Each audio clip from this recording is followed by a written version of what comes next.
Let's have a ball.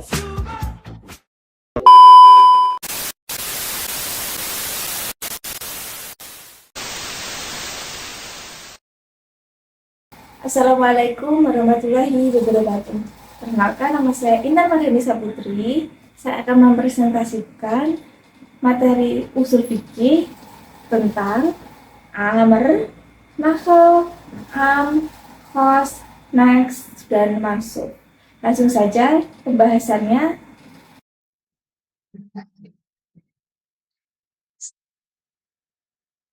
Materi yang pertama yaitu materi usul fikih amar dan nahi. Yang pertama ada pengertian amar. Secara bahasa, amar yang berarti perintah. Secara istilah yaitu perintah untuk melakukan suatu perbuatan dari yang lebih tinggi kedudukannya kepada yang lebih rendah dengan cara mengikat. Yang selanjutnya ada bentuk-bentuk amar. Yang pertama ada fi'il amar, itu juga kata kerja perintah. Sebagai contohnya, as-salata wal bil ma'ruf, yang artinya dirikanlah sholat dan perintahlah kepada kebaikan. Nah, fi'il amarnya ini terletak pada wal mur, yang berarti perintahlah, perintahkanlah. Yang kedua ada fi'il mudhari dan lam amar, sebagai contohnya di surah At-Talaq ayat 7, yang bunyinya liyunfiqu syara'an, yang artinya adalah orang mampu memberikan nafkah. Yang ketiga, ada macam-macam makna amar. Yang pertama ada amar lil taklif, wajib. Contohnya seperti sholat lima waktu adalah kewajiban bagi setiap muslim. Perintah ini untuk melaksanakan sholat lima waktu yang berarti wajib yang dilakukan oleh setiap muslim. Yang kedua ada amar lil irsyad, yaitu bimbingan atau adab. Contohnya, hendaklah kamu bersikap sopan terhadap orang tua. Perintah ini berfungsi sebagai bimbingan atau petunjuk untuk berperilaku baik dan sesuai adab. Yang ketiga ada amar lil nabi atau sunnah. Contohnya seperti berpuasa Senin Kamis adalah sunnah yang dianjurkan oleh Nabi. Yang keempat ada amr lil ibahah atau membolehkan. Contohnya seperti memakai pakaian warna merah boleh saja selama tidak ada larangannya. Nah, yang dimaksud ini adalah membolehkan atau tidak ada larangan dan memiliki kebebasan untuk memilih. Yang kelima ada amr lil tahdid atau juga penempatan batas waktu atau jumlah. Contohnya seperti menyelesaikan tugas harus selesai dalam waktu 3 hari. Yang menegaskan ini adanya batasan waktu atau jumlah tertentu harus dipenuhi atau diselesaikan. Yang ketiga ada contoh ayat amr. Yang pertama ada surah An-Nisa ayat 136 yang bunyinya Bismillahirrahmanirrahim. Ya ayyuhalladzina amanu aminu billahi wa rasulih, yang artinya wahai orang-orang yang beriman, berimanlah kepada Allah dan Rasulnya. Perintah surah An-Nisa ini adalah perintah untuk meningkatkan keimanan. Nah, contoh yang kedua yaitu surah Al-Baqarah ayat 83 yang bunyinya wa qulu linnasi husnan, artinya dan ucapkanlah kepada manusia perkataan yang baik. Perintah ini menganjurkan kita untuk berbicara baik kepada orang lain. Yang ketiga, ada pengertian nafi. Secara bahasa, nafi yang berarti larangan atau pencegahan. Secara istilah, yaitu tuntutan untuk meninggalkan suatu perbuatan yang diberikan oleh pihak yang memiliki otoritas yang lebih tinggi kepada pihak yang lebih rendah dengan cara mengikat. Selanjutnya, ada bentuk-bentuk nafi. Yang pertama, fi'il nafi, atau kata kerja larangan. Yang kedua, dan taf'alun, jangan lakukan. Yang kedua, fi'il mudharin dan lam nafinya. Sebagai contohnya, ta'tatu min rahmatillah, janganlah kamu berputus asa dari rahmat Allah. Yang ketiga ada macam-macam makna nafi. Yang pertama, nafi lil tahrim, atau juga larangan yang menunjukkan haram. Nah, larangan ini menunjukkan bahwa suatu perintah diharamkan secara tegas dan jika dilakukan berdosa. Hukum ini jika melakukannya atau menunjukkan keharaman yang mutlak. Yang kedua, nafi lil kharohah, larangan menunjukkan makruh. Nah, tetapi tidak sampai haram bila ditinggalkan berpahala, namun jika dilakukan tidak berdosa. Yang ketiga dari lil ibahah, yaitu larangan yang menunjukkan boleh. Nah, boleh ini tergantung konteks, kadang sebagai penegasan. Larangan ini tidak dimaksud untuk mengharamkan, melainkan hanya kepatuhan atau berdasarkan kondisi tertentu, sehingga hukumnya mubah atau boleh. Selanjutnya yaitu materi tentang am dan khas. Pengertian am secara umum yaitu umum atau terbuka untuk semua. Dalam hukum Islam, ketika ada suatu perintah atau larangan yang menggunakan kata umum, itu berarti perintah atau larangan. Itu berlaku untuk semua orang tanpa terkecuali.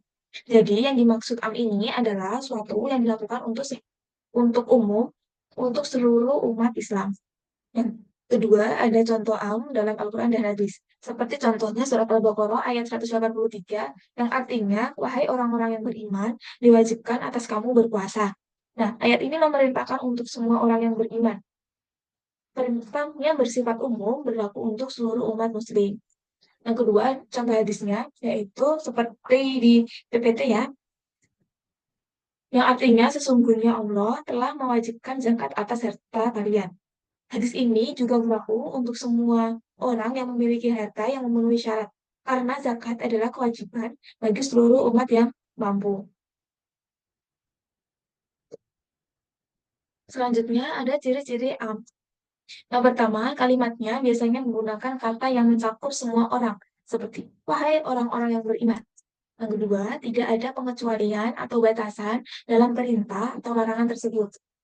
Yang ketiga, yaitu contohnya lain bisa berupa perintah zakat atau puasa yang diwajibkan untuk seluruh umat muslim yang memenuhi syarat.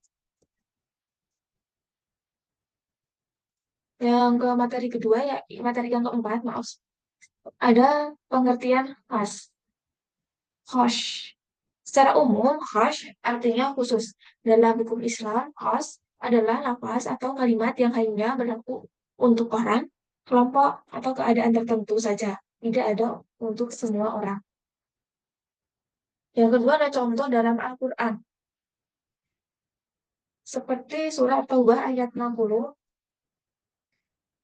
ayatnya seperti di PPT ya, yang artinya sesungguhnya zakat itu hanya untuk orang-orang fakir, miskin, adil zakat, mu'alaf, memerdekakan budak, orang yang berhutang di jalan Allah, dan ibnu sabil. Ayat ini khusus menyebutkan 8 penerima zakat. Jadi, semua orang bisa menerima zakat, hanya mereka yang termasuk kategori tersebut. Ciri-ciri khas yang pertama yaitu menyebutkan orang, golongan, atau kondisi tertentu secara jelas. Yang kedua, berlaku khusus, tidak bisa diterapkan untuk semua. Yang ketiga, contohnya perintah atau larangan yang hanya ditujukan untuk perempuan, anak-anak, dan orang tertentu. Nah, jadi pengertian am dan khas tadi yaitu kalau am itu untuk umum untuk semua. Nah, untuk khas itu terbatas hanya berlaku untuk sebagian. Selanjutnya, materi yang terakhir, yaitu Naks dan Mansur.